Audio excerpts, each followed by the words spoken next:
Bonsoir, bienvenue dans cette vidéo consacrée aujourd'hui à la communication pour les PME.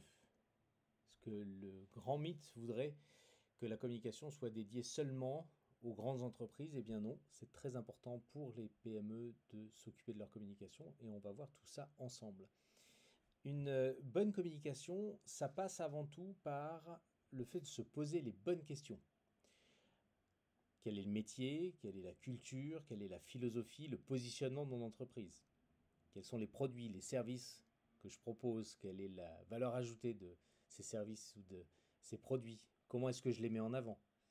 Quels sont mes objectifs finalement en faisant de la communication? Est-ce que je veux développer la notoriété de mon entreprise, la notoriété de ma marque? Est-ce que je veux booster mes ventes? Est-ce que je veux asseoir ma notoriété au niveau du marché? Est-ce que je veux qu'on parle de moi en tant qu'entrepreneur, en tant que chef d'entreprise? Ensuite, à destination de quelle cible est-ce que je vais communiquer? Est-ce que je vais privilégier mes clients? Est-ce que je vais privilégier des prospects, des gens que je n'ai pas encore comme clients et que je voudrais avoir comme clients? Est-ce que j'ai également les moyens de mes ambitions? Est-ce que je suis prêt à allouer le temps et l'argent nécessaires? Quels sont les supports de communication qui vont être les plus adaptés pour aller toucher les cibles que je veux atteindre? Et une fois que j'ai répondu à toutes ces questions, ben, quel sera le bon moment pour diffuser mon message et qui va pouvoir diffuser mon message? Est-ce que j'ai un porte-parole dans l'entreprise qui va pouvoir prendre la parole, par exemple, pour des interviews, qui va pouvoir prendre la parole dans des conférences? La question est permise. En tout cas, une fois que vous vous êtes posé toutes ces questions, on peut dire que vous avez parcouru à peu près la moitié du chemin. Ensuite, c'est une question, on va dire, de mise en musique. C'est une question de dynamique. Et c'est là qu'on se rend compte qu'il y a beaucoup de travail à faire. Mais il faut y aller petit à petit. Il faut y aller par étapes. Une stratégie de communication, on va pouvoir comparer ça à un marathon. Donc au début, on ne peut pas courir 4 heures, 5 heures d'affilée, mais petit à petit, c'est une question d'habitude, c'est une question de gymnastique en fait. Alors, travailler son image pour rassurer ses clients et séduire ses prospects. C'est un incontournable, l'image. L'image, c'est quoi? L'image, c'est une identité visuelle. On peut le résumer à un logo pour faire court. L'image, c'est tout ce qui est reconnaissable de votre entreprise. C'est le capital de la réputation de l'entreprise. Ça se construit au jour le jour. Et il faut savoir valoriser cette image parce que c'est un petit peu la colonne vertébrale d'une stratégie de communication. L'image, ça va passer par la qualité des documents que vous remettez à vos interlocuteurs. Ça va être dans le respect des chartes graphiques, des couleurs. Ça va être à chaque fois que votre image est mise en avant, il faut qu'elle respecte ce que votre entreprise a déterminé par rapport à cette image-là. Donc ça se fait à la fois donc, dans les documents qu'on remet, par exemple, dans les documents qu'on remet à l'externe comme à l'interne d'ailleurs, mais ça se fait aussi dans les emails, la signature des emails par exemple, avec le logo. Ça se fait aussi sur Internet, dans le blog. Tout est question d'image et il faut maîtriser cette image pour pouvoir construire son plan de communication et le décliner. Faire ses premiers pas en communication. Alors, évidemment, toutes les entreprises n'ont pas les moyens de faire un prime time sur TF1 un dimanche soir. Mais sans aller jusque-là, on va avoir des réflexes évidents, en tout cas qui vont paraître de plus en plus évidents au fur et à mesure du temps, il va falloir développer ces réflexes-là, prendre l'habitude de les développer. Est-ce qu'on a un support de communication à remettre au contact? Pas un catalogue produit, pas l'histoire de la société depuis sa création, un dépliant 3 volets par exemple. Et bien, ce dépliant 3 volets-là, si vous l'avez au format papier, et ben, pourquoi ne pas le décliner au format électronique sur un site web qui puisse parler de vous? Donc l'idée, en fait, c'est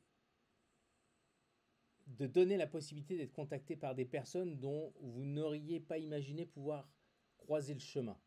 Donc l'essentiel, c'est ça, c'est de se doter d'outils de communication pertinents qui répondent aux besoins de développement et aux usages de la cible. Vos prospects sont sur le terrain privilégier le mobile, ils ont un profil d'acheteur pointilleux, il faut vous orienter sur la publication par exemple de livres blancs. Ils vont vouloir télécharger, ils vont avoir besoin d'informations, ils vont avoir besoin d'être nourris. Donc il faut leur proposer ça, il faut les nourrir. Et de là, il faut faire de sa marque un média avec ce qu'on appelle le content marketing, c'est-à-dire le marketing de contenu. Donc une fois que vous avez votre vitrine, votre site web, il faut faire vivre tout ça. Il faut qu'il y ait du contenu qui vive à l'intérieur de votre site. Notamment, ça peut être un film institutionnel que vous pouvez présenter, peut-être une visite des installations de l'entreprise, mettant en scène les produits, les services pour vanter la valeur ajoutée de l'entreprise. Et l'intérêt de la vidéo, c'est par exemple, c'est accessible depuis le site, mais aussi c'est accessible depuis les réseaux sociaux. Ça accroît la visibilité sur le net et puis il y a quelque chose de viral. Et on sait qu'aujourd'hui, ce qui marche le mieux, c'est la vidéo, par exemple. Donc, il faut commencer à diffuser de l'information sur l'entreprise. Il faut continuer à fournir du contenu, à envoyer régulièrement du contenu à vos prospects, notamment par une newsletter. Vous les tenez informés de votre actualité, de vos projets. Quand vous avez rentré un nouveau client, un nouveau compte, vous pouvez en parler. Vous pouvez parler d'une extension, d'une ouverture d'une nouvelle agence. Tout ce qui concerne votre entreprise est propre à véhiculer de nouvelles informations. Et donc, vous pouvez après imaginer que vous avez devant vous une communauté, que vous avez une communauté de clients et donc que vous allez faire vivre cette communauté, et notamment à travers votre blog, à travers les réseaux sociaux. Et donc, c'est ce que vous développez là actuellement, là, dont on parle, c'est le content marketing, donc le marketing de contenu. C'est-à-dire que la marque devient un média et on commence à produire son propre média et à offrir de la valeur ajoutée au lecteur. Et c'est pour ça qu'on devient petit à petit une autorité dans le domaine, ou en tout cas qu'on se positionne comme un expert.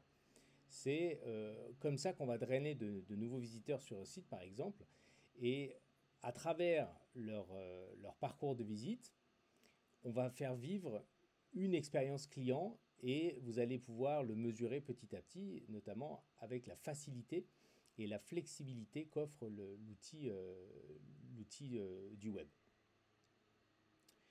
Alors, en fin de compte, une bonne stratégie, finalement, on se rend compte que c'est de la réflexion, bien entendu, c'est du travail, bien entendu, mais c'est surtout du temps et du bon sens. Donc je crois que c'est ce qu'il va falloir retenir de cette présentation. La communication n'est pas inaccessible pour les PME, bien au contraire. C'est une question d'habitude, c'est une question de rigueur. Et la PME ne peut pas se passer de communication pour se développer. À la fois en termes d'acquisition de nouveaux clients et à la fois en termes de fidélisation des clients existants. Merci beaucoup et à très bientôt.